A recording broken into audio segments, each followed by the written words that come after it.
नमस्कार. कृषी दर्शन कार्यक्रमात आपल्या सर्वांचं स्वागत. शेतकरी बंधूंसाठी अत्यंत महत्त्वाच्या विषयांवर मार्गदर्शन या कार्यक्रमाच्या माध्यमातून करण्यात येतं.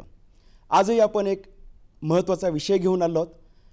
शेतकरी बंधूंना शेतीसोबतच अन्य पूरक व्यवसाय अत्यंत महत्त्वाचे असतात आणि त्यासोबत हा जोडधंदा कोणता असावा, तो पशुपालनाचा जोडधंदा असू शकतो. आणि यामध्ये आजचा जो विषय आहे तो आहे वऱ्हाड पालनातील आजच्या काळातील संधी आणि आव्हाने. या विषयावर आज आपण या कार्यक्रमातून माहिती देणार आहोत आणि यासाठी मार्गदर्शन करण्यासाठी आपल्या स्टुडिओमध्ये आले आहेत डॉक्टर गोकुळ सोनावणे सर. नमस्कार sir. Doctor Gokul Sonawane sir हे क्रांतिसिंह नाना पाटील पशुवैद्यकीय महाविद्यालयामध्ये कार्यरत आहेत. ते सहाय्यक प्राध्यापक म्हणून काम करतात आणि पशु अनुवंश आणि पशु पैदास विभाग या विभागामध्ये ते काम करतात. वऱ्हाड पालनाचं जे इतिहास आहे आजपर्यंतचा त्याच्याबद्दल आपण काही सांगू शकाल का? सर्वात प्रथम चीनमध्ये वऱ्हाड पालन सुरू झालं आणि त्यानंतर ते जगभर पसरलं. आणि आपणा सर्वांना माहित आहे अमेरिकेचा शोध कोलंबसने लावला. त्यांनी निवळ अमेरिकेचा शोध न लावता आपल्याबरोबर वऱ्हाड त्या ठिकाणी नेले आणि मग अमेरिकेत पण वऱ्हाड प्रसार झाला. आणि आज जर आपण पाहिलं तर जे काही म्हणजे पशुधन आहे जगभरातलं तर त्यामध्ये वऱ्हाडचा दबदबा आता वाढलेला आहे. त्यातले त्यात मांस उत्पादनामध्ये जर सर्वात महत्त्वाचा जर कोणी प्राणी असेल तर तो जगामध्ये आता वऱ्हाड आहे. जवळजवळ 40% जगाचं जे काही मांस उत्पादन आहे त्याची जी गरज आहे ती ही आपली वऱ्हाड म्हणजे देतात. आपल्या देशामध्ये सद्यस्थिती काय आहे? आपले जे पूर्वेत्तर राज्य आहेत आसाम किंवा 7 सिस्टर्स आपण ज्यांना म्हणतो किंवा केरळ वगैरे पंजाबमध्ये काही भागात तर या ठिकाणीच ते बऱ्यापैकी स्थिरावलेलं आहे. म्हणजे साधारणपणे 30% जे आपल्या देशातील वऱ्हाड पालन आहे ते नॉर्थ ईस्टला आहे म्हणजे पूर्वेत्तर राज्यामध्ये आणि अर्ध बंदिस्त म्हणूया किंवा ज्या ठिकाणी तंत्रज्ञान वापरलं जाते असं पंजाब आणि केरळमध्ये आहे. यामध्ये आपल्या महाराष्ट्राचा क्रमांक सध्या तरी खूप खाली आहे. परंतु ज्यावेळेस आपण वऱ्हाड पालनाचा विचार करतो आज पण हा जो वऱ्हाड पालन आहे हा आर्थिक परतावा अधिक जलद गतीने देणारा व्यवसाय आहे. वऱ्हाड पालनामध्ये जे वऱ्हाड असतात त्याच्या देशी आणि विदेशी काही जाती असतील तर सध्याच्या काळात कोणत्या देशी विदेशी जाती ह्या प्रचलित आहेत? आपल्या देशातील स्थानिक वऱ्हाड आहेत. ओके, तर ते साधारणपणे एक 90% ते वऱ्हाड आहेत आणि त्याच्याबरोबरचा संकर हा काही विदेशी वऱ्हाडांबरोबर झालेला आहे ज्यामध्ये लार्ज व्हाईट यॉर्कशायर आहे, लँडरेस आहे, ड्युरॉक आहे, हॅम्पशायर आहे. जेणेकरून ही जी वऱ्हाड बाहेरची आहेत त्यांची जलद वाढ आहे, जास्त पिल्लं देण्याचं प्रमाण आहे. आणि ह्यामुळं काय झालेलं आहे की ज्यावेळेस आपण वऱ्हाड पालन हे पूर्वी आपण पाहिलं की गावात वाडी वस्तीवर वऱ्हाड फिरताना दिसायचे आणि सर्वत्र ते अन्न खाताना किंवा घाण करताना दिसायचे. परंतु आता त्याबाबत प्रचंड असा बदल झालेला आहे. कारण हा जो वऱ्हाड प्राणी आहे आता हा शेडमध्ये गेलेला आहे. म्हणजे आपण म्हणूया बंदिस्त अशा पद्धतीने केला जात आहे. म्हणजे वऱ्हाड पालन जे आहे ते कोंबडी पालनानंतरचं सर्वात जास्त खाल्लेल्या खाद्याचं मांसात रूपांतर करणारा जर कोणता प्राणी आहे तर तो वऱ्हाड आहे. मग वऱ्हाड पैदास व्यवस्थापन यावरती शासन किंवा एकूण ती रचना काही लक्ष घालत असेल तर या पैदास व्यवस्थापनाबद्दल आपण काय सांगू शकाल? मी सर्व जे काही वऱ्हाड पालक नवीन ह्या व्यवसायात येणार आहेत त्यांना सांगू इच्छितो की सगळ्यात प्रथम तुम्ही जो ब्रीडिंग स्टॉक आपण ज्याला म्हणूया तर तो तुमचा उत्कृष्ट क्वालिटीचा असणं अत्यंत गरजेचं आहे. आता उदाहरणार्थ जर आपल्याला नर निवडायचा तर त्या नराचं आपण सगळ्यात महत्त्वाची शारीरिक रचना, त्याचं वजन, याशिवाय त्याची लैंगिक क्षमता, लैंगिक अवयव याच्यात परिपक्वता आहे की नाही हे पाहणं अत्यंत गरजेचं आहे. त्यानंतर त्याच्या नोंदी आहेत का त्याच्या आईवडिलांच्या, उदाहरणार्थ किती पिल्लं जन्माला आली, किती जगली, त्यानंतर त्याचा 6 महिन्यात वजन किती आहे, 8 महिन्यात वजन किती आहे, तर ह्या सर्व गोष्टी बारकाईने पाहणं गरजेचं आहे. त्याचे खांदे मजबूत आहेत का, त्याला संधिवात आहे का, कारण ज्यावेळेस आपण हे प्रजननासाठी वापरणार आहोत आणि त्याला जर संधिवात किंवा आंधळेपणा किंवा वेगवेगळे काही आजार असतील आपण ज्याला म्हणूया त्वचेचे वगैरे, तर तो त्याचं कार्य चांगल्या प्रकारे करू शकणार नाही. तर त्यामुळे ह्या गोष्टी आपण अत्यंत बारकाईने पाहणं गरजेचं आहे. दुसरी महत्त्वाची गोष्ट, मादीची निवड करताना थोड्या बहुत फारकाने ह्याच गोष्टी पाहणं गरजेचं आहे. पूर्व इतिहास म्हणजे त्याच्या आईवडिलांनी किती पिल्लं जन्माला घातले. त्यानंतर दुसरी महत्त्वाची गोष्ट, आता 2 प्रकार आहेत. ज्यावेळेस आपण विदेशी मादी म्हणतो, लार्ज व्हाईट यॉर्कशायर, लँड्रेस वगैरे, तर यामध्ये कमीत कमी जे सडं आहेत ते कमीत कमी 6 असणं गरजेचं आहे. कमीत कमी, जास्तीत जास्त 8 असतील तर चांगलंच आहे. याचं कारण यासाठी आहे, ज्यावेळेस जास्त पिल्लं जन्माला घातली जातात तर त्यावेळेस प्रत्येक पिल्लाला एक सड उपलब्ध होणं गरजेचं आहे. आणि जर ते नाही मिळालं तर काय होऊ शकतं की ज्या पिल्लाला सड मिळणार नाही, जो सर्वात शेवटी जन्माला आला, अशी पिल्ला अशक्त किंवा मृत्युमुखी पडू शकतात. साधारणपणे एका मादीमध्ये 8 ते 16 आणि काही ठिकाणी 20 पिल्लाचा पण रेकॉर्ड आहे. आणि आपली जी देशी आहेत त्यामध्ये पण सरासरी 4 पिल्लापासून तर 14 पिल्लापर्यंत वराह पिल्लांना जन्म देतात. त्या रचनेमध्ये नर आणि मादीचं कसं प्रमाण असतं? साधारणपणे छोटं युनिट आपण सुरुवात करायचं, कारण याच्यात जे काही पुनरुत्पादनाचा दर आहे तो अतिशय उच्च आहे. आणि सगळ्यात महत्त्वाचं काय आहे की जी वाढ आहे ती जलद आहे. म्हणजे उदाहरणार्थ 1 वर्षात 2दा जर आपण व्यवस्थित व्यवस्थापन केलं ह्या वराह माद्यांचं आणि पिल्लांचं, तर एका वर्षात 2 वेळा एक मादी पिल्लांना जन्म देत असते. त्यामुळं साधारणपणे आपण 20 माद्या आणि 2 नर म्हणजे 10 माद्या मागं 1 नर असं जर गुणोत्तर ठेवलं तर आपल्याला वर्षभरात कमीत कमी 200 पिल्लं आपल्या फार्मवर जन्माला येते. आपण वराह पालनाच्या निमित्ताने जेव्हा हे सगळं आपण घाट घालतो त्याचा, तर त्यावेळेस आहाराचं नियोजन कशा पद्धतीने केलं जातं? जवळजवळ आपला जो काही वराह पालन असेल किंवा गाई म्हशी पालन असेल, शेळी असेल, कोंबड्या असेल, याचा जो काही महत्त्वाचा खर्च आहे तो त्याच्या खाद्यावर होत असतो. आणि वराह त्याला अपवाद नाहीत. साधारणपणे 60 ते 80% खर्च जो आहे तो वराहाचा त्याच्या खाद्यावर होत असतो. मग आता वराहाचं जे खाद्य आहे, आता वराहाकडे जर आपण पाहिलं तर याचं जे शरीर रचना आहे, पचन संस्था आहे, ती बऱ्यापैकी मानवाशी मिळती जुळती आहे. ओके. दुसरी महत्त्वाची गोष्ट अशी आहे की हे वराह आपण आपल्या डोळ्यासमोर ज्यावेळेस वराह येतो त्यावेळेस तो मी माझ्या सांगितलं की हिंडफेर असता, काही खाणारा किंवा आपलं जे काही आजूबाजूचा प्रदेश आहे तो स्वच्छ ठेवणारा म्हणूया आपण. तर ज्यावेळेस वराह पालन करायचं तर थोडासा शास्त्रीय दृष्टिकोन त्या ठिकाणी त्याच्या खाण्यात ठेवणं गरजेचं आहे. ज्यावेळेस वराह फिरून खातात त्यावेळेस ते कुजलेलं अन्न किंवा वाया गेलेलं अन्न, फेकून दिलेलं भाजीपाला, झाडाच्या बिया, साली वगैरे तत्सम पदार्थ ते खात असतात. परंतु हे अन्न गोळा करताना, शोधताना त्यांच्या शरीराची बरीचशी ऊर्जा खर्च पडते आणि त्यामुळं अपेक्षित जे वजन आहे ते आपल्याला मिळत नाही. परंतु ज्यावेळेस आपण ते बंदिस्त किंवा शेडवर आपण वराह पालन करतो त्यावेळेस काय होतं की त्यांची जी ऊर्जा आहे, जी अन्न किंवा खाद्य शोधण्यासाठी फिरस्ती याच्यात जात असते, ती या ठिकाणी अपव्यय होत नाही आणि त्यामुळं आपले जे रिझल्ट आहे ते चांगले मिळतात. उदाहरणार्थ बाहेर ज्यावेळेस वराह फिरतात त्यावेळेस 1 वर्षात ते समजा 50-60 किलो म्हणजे वजन त्यांना मिळत असत, पण ज्यावेळेस आपण ते बंदिस्त करतो तर ते आपल्याला 8 ते 10 महिन्यात ते वजन मिळतं. आता या ठिकाणी 2 गोष्टी आहेत. वराह पालन करताना खाद्याचं नियोजन कसं करायचं?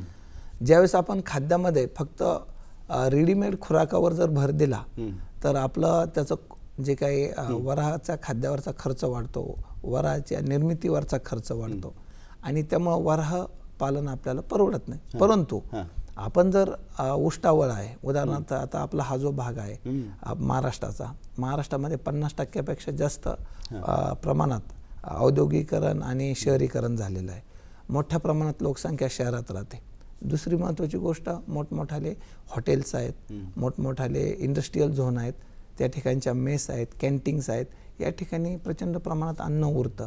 तर हे अन्न जर असंच आपण निसर्गात टाकलं तर त्याचा वास, दुर्गंधी येईल आणि आरोग्य बिघडेल. परंतु वराह पालनामुळे त्याचा फायदा असा होतो की हे जे फेकलेलं किंवा उरलेलं अन्न आहे त्याचा सदुपयोग होतो आणि त्याच्यापासून म्हणजे अत्यंत निकृष्ट अन्नापासून उत्कृष्ट असे आपण काय म्हणूया मांस निर्मिती होती. म्हणजे एक प्रकारे हे वराह हे जे आहेत ते स्वस्त याच्यात प्रथिनाची एक प्रकारचे कारखाने म्हणून काम करतात. त्यांचे निवारा, अगदी सुरक्षित निवारा कसा असावा? बराच वेळा आपल्या डोक्यात येतं की वराह म्हणजे इकडे तिकडे फिरणारा, परंतु वराह मी तुम्हाला मागाशी कसं सांगितलं की हा मानवासारखाच आपण ज्याला म्हणूया साधं पोट असलेला प्राणी आहे. जर याला आपण निवारा दिला तर काय काय फायदे होऊ शकतात. सर्वात महत्त्वाचं आहे, ज्यावेळेस वराह निसर्गात किंवा बाहेर फिरत असतो त्यावेळेस त्याला जंगली प्राणी असतील किंवा आपण म्हणूया कुत्रे असतील किंवा त्याचे पिल्लं झाले तर कावळे त्याचे डोळे फोडतात किंवा पळवतात, अशा गोष्टींचा सामना करावा लागू शकतो. परंतु जर आपण ते शेडमध्ये बंदिस्त याच्यात केलं किंवा अर्धबंदिस्त केलं तर त्याच्यातला सर्वात महत्त्वाचा फायदा मी मागाशी सांगितलं की त्याची जी ऊर्जा आहे अन्न शोधण्यासाठी ती वाचल. दुसरी गोष्ट, पिल्लं ज्यावेळेस जन्माला येत असतात त्यावेळेस त्यांच्या अंगावर केस अगदी नसल्यात जमा असतात किंवा त्यांच्या स्किन खाली, त्वचेखाली स्निग्ध पदार्थ किंवा ज्याला आपण फॅट म्हणतो, चरबी म्हणतो, त्याचं प्रमाण नच्या बरोबर असतं. आणि अशा वेळेस जर थंडीचा टाईम असेल तर तुमची जास्त पिल्लं दगावण्याचा संभव असतो. म्हणून जर आपण त्याला शेड बांधून दिला आणि त्या शेडला जर जाळी मारली तर बाहेरचे कावळे किंवा जे पक्षी त्याचे पिल्लांचे दुश्मन आहेत असे त्या ठिकाणी पोचू शकत नाही आणि आपल्याला चांगल्या प्रकारचे वराह पालन होऊन चांगलं उत्पन्न मिळू शकतं.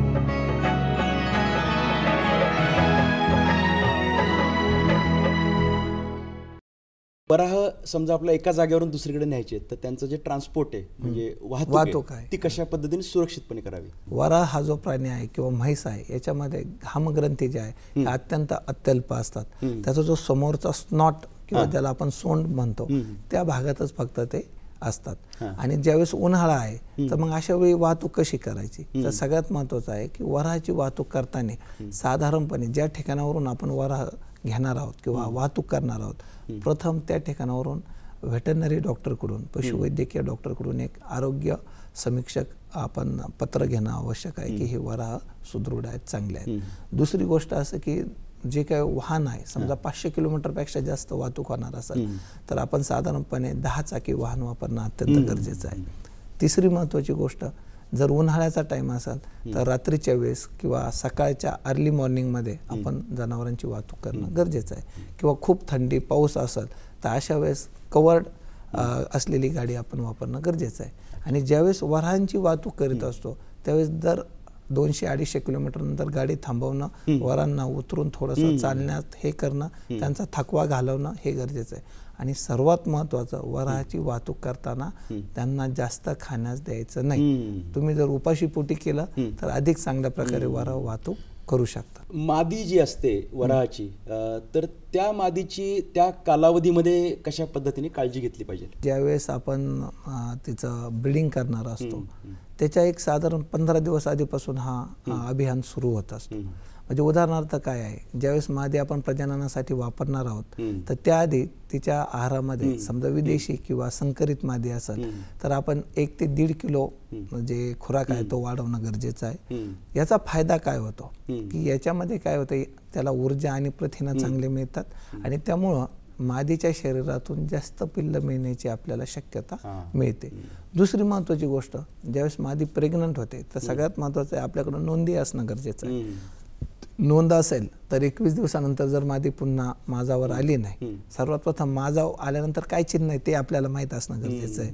मादी अस्वस्थ होते, वारंवार लघवी करते किंवा तिचा पाठीमागचा जो जनेंद्रियाचा भाग आहे तो लालसर होतो किंवा ती नरापुढं जाऊन उभी राहते किंवा दुसरी मादीला तिच्या अंगावर उड्या मारून देते किंवा तिचं खाण्याकडे लक्ष नसतं. पण ही जर अवस्था 21 दिवसानंतर नाही आली तर जवळजवळ आपण 60%-70% म्हणू शकतो की आपली मादी आता प्रजनन किंवा आपण काय म्हणू गाभण आहे. मग आता दुसरा टप्पा सुरू होतो. हा झाला पहिला टप्पा.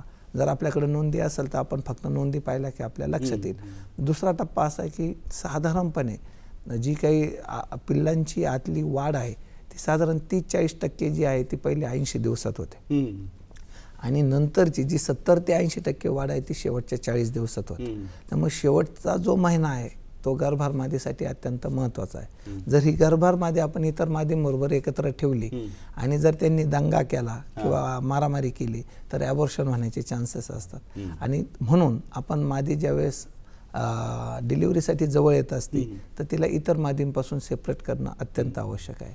मग यासाठी सर्वात प्रथम मादीचं प्रजननगृह, जनन कक्ष म्हणूया आपण त्याला, त्यामध्ये तिला शिफ्ट करणं आवश्यक आहे 2 आठवडे आधी. आणि यामध्ये सर्वात प्रथम तो जो काय जनन कक्ष आहे तो स्वच्छ करायचा, म्हणजे तिथून काही प्रसार त्याच्या पिल्लामध्ये ना हो. पिल्ल झाली तर आता ह्या पिल्लांचं नियोजन आणि व्यवस्थापन कसं करावं, त्यासोबत मला अजून हे पण विचारायचं आहे की चिकाचं महत्त्व त्या पिल्लांसाठी सुरुवातीच्या काळात कसं असेल आणि त्यांचं लसीकरण याबद्दलही आपण थोडा प्रकाश टाकावा. की ज्यावेळेस मांस उत्पादनासाठी आपण प्राणी पाहतो तर त्यावेळेस विक्रीसाठी आपल्याला किती माल मिळतो हे सगळ्यात महत्त्वाचं आहे. म्हणजेच ज्यावेळेस प्रजनन आणि पिल्ल जन्माला येतात तर जास्तीत जास्त पिल्ल जन्माला येऊन जास्तीत जास्त पिल्ल विक्रीसाठी उपलब्ध होणं गरजेचं आहे. म्हणून ज्यावेळेस पिल्ल जन्माला येत असतात त्यावेळेस त्या ठिकाणी एक परिवेशक म्हणजे व्यवस्थित डिलिव्हरी होते की नाही ते पाहणं गरजेचं आहे. शक्यतो तो त्या दररोज त्या ठिकाणी काम करणारा माणूस असावा.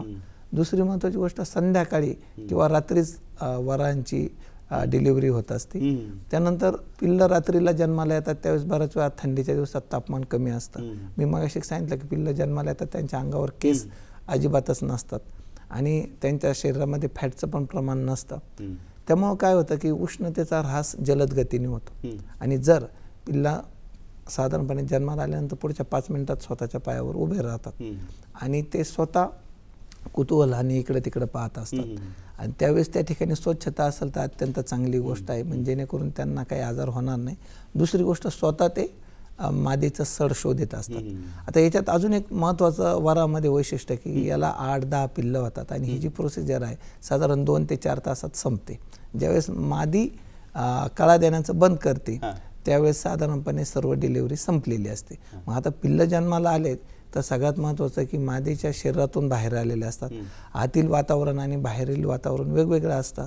त्यामुळे बाहेरील वातावरणात आल्यानंतर त्यांना जंतू संसर्ग होऊ नये म्हणून आपण त्या ठिकाणी स्वच्छता केलेली असते आणि परत अशा पिल्लांना ज्यावेळेस आपण मादीच्या स्तनांगराजवळ नेऊन ठेवतो तर त्यावेळेस काय होतं, ते दूध पिण्यास सुरुवात करतात. आता ह्या पहिल्या दुधाचा फायदा काय, ज्याला आता मगाशी तुम्ही विचारले चिक, ज्याला आपण चिक म्हणतो, तर ह्या चिकामध्ये साधारणपणे प्रतिबंध म्हणजे वेगवेगळ्या आजारांच्या विरुद्ध प्रतिबंधित प्रतिबिंब तयार झालेले असतात आणि हे डायरेक्टली मादीच्या दुधातून पिल्लांमध्ये त्यातून जातात आणि ही जी क्षमता आहे साधारणपणे मादी पिल्ल जन्माला घालते त्याच्या 16 घंटे आधी सुरू झालेली असते आणि पुढच्या 48 तासात संपणार असते. त्यामुळे मादीचं जे पहिलं दूध आहे ते रोगप्रतिकार क्षमता वाढवण्यासाठी पिल्लांसाठी अत्यंत महत्त्वाचं आहे आणि पहिल्या 24 ते 48 तासातच पिल्लांचं लहान आतडं ते शोषून घेत असतं. आणि दुसरी गोष्ट, जो जनन कक्ष आहे त्या ठिकाणी एक रेलगाड म्हणजे पिल्ल बऱ्याच वेळा मादी पिल्लांना जन्माला घातल्यानंतर प्रचंड थकलेली असते आणि तिचे हेलकावे जात असतात. काही वेळा ती पिल्लांच्या अंगावर पडू शकते.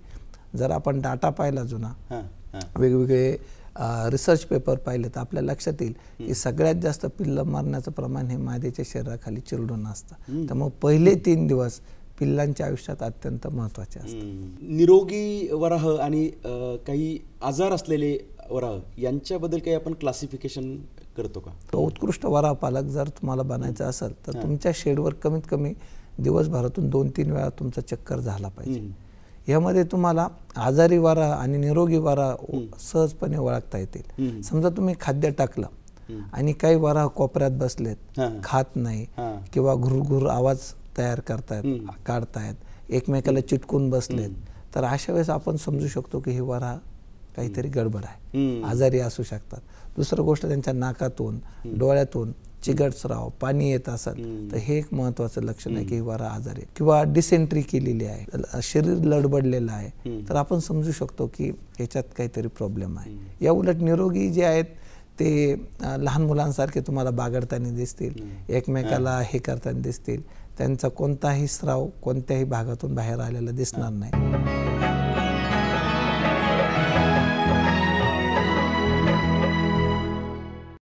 या प्रक्रियेमध्ये मांस कशा पद्धतीने मिळतं आणि मांसाचे कोणते कोणते पदार्थ आता आपण एकतर भारतामध्ये किंवा भारताबाहेर पाठवण्यासाठी उपयोग होतो? आपल्या भारत देशाचा ज्यावेळेस आपण विचार करतो, जे मगाशी मी सांगितलं सामाजिक, आर्थिक किंवा कष्टप्रद काम करतात आणि ज्याची ऊर्जा किंवा प्रथिनाची गरज ही जास्त आहे, असा समाज किंवा अशी कम्युनिटी मुख्यतः वराह पालन करते. यामध्ये आदिवासी बांधव आहेत किंवा आपल्या महाराष्ट्रातील वेगवेगळ्या कम्युनिटीज आहेत की जे वराह पाहतात आणि त्याचं जे मांस आहे ते त्यांच्या लग्नामध्ये असेल किंवा पाहुणे आले असतील, यात्रा असतील किंवा पित्र असतील, यामध्ये नैवेद्य म्हणूनही ते वापरतात. हे झालं पारंपरिक पद्धतीने.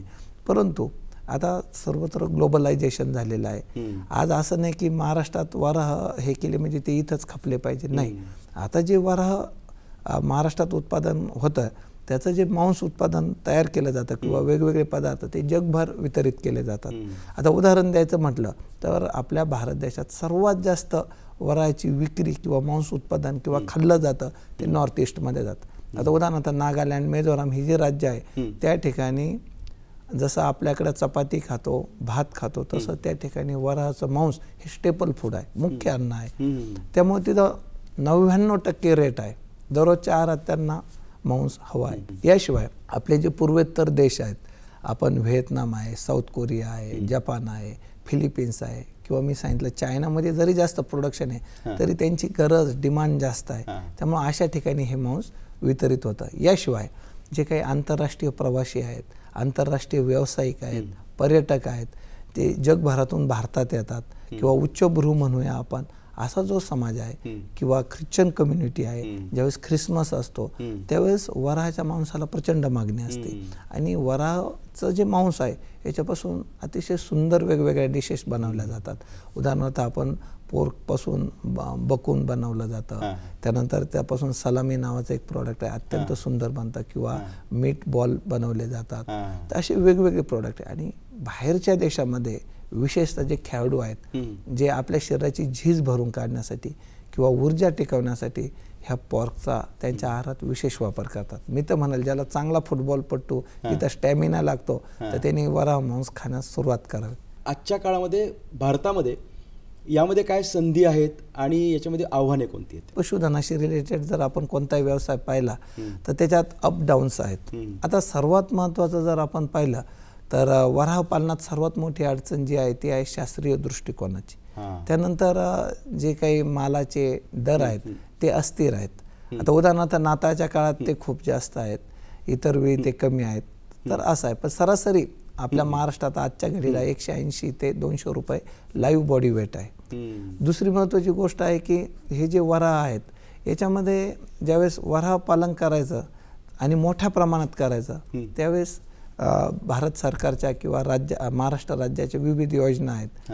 तर याचं जे निश्चिलीकरण आहे, म्हणजे आपण म्हणूया की ती योजना खरोखर गरजू माणसापर्यंत पोहोचतात का नाही याचा पण विचार होणं गरजेचं आहे का. आणि दुसरा महत्त्वाचा टप्पा, योजना मिळाली तरी ज्यावेळेस कर्ज किंवा लोन हवं असतं तर त्यामध्ये बँकमध्ये प्रचंड धिम्मपणा आहे. म्हणजे त्यांना ही गोष्टच अजून पचनी पडली नाही की वराहामध्ये पण मोठे व्यवसाय होऊ शकतात. वराह पालनासंदर्भात आपलं महाविद्यालय आता काय प्रयत्न करतंय? मी आता असं म्हणाल की महाराष्ट्र पशु व मत्स्य विद्यापीठ नागपूर याच्या अंतर्गत क्रांतिसिंह नाना पाटील पशुवैद्यकीय कॉलेज शिरवळ या ठिकाणी महाराष्ट्रातील पहिला वराह पालनाचे प्रकल्प राबवले गेलेले आहेत. आणि ह्या प्रकल्पातून आतापर्यंत जवळजवळ हजारोंपेक्षा जास्त लोकांना प्रशिक्षण देण्यात आलेलं आहे.